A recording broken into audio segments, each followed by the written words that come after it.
नमस्कार, म धनराज आचार्य, पोखरा महानगरपालिकाको प्रमुख। पोखरा पर्यटनको राजधानी हो। यो खेलकुदको पनि गन्तव्य हो। पोखरामा हरेक दिन जसो कुनै न कुनै इभेन्टहरू भइरहेका छन्।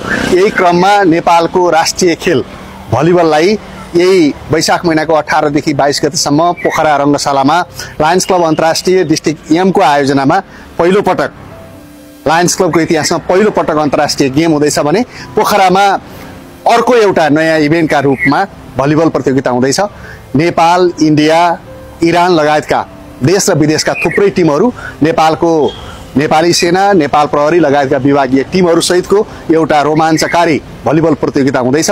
18 देखि 22 गतेसम्म पोखरा रङ्गशालामा हुने यो महत्त्वपूर्ण भलिबल प्रतियोगिता हेर्नका लागि यसबाट पर्यटन प्रवर्धन पनि हुन्छ।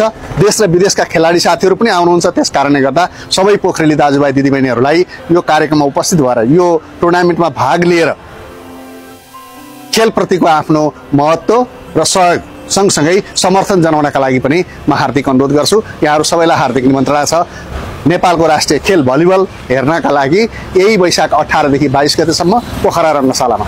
नमस्कार।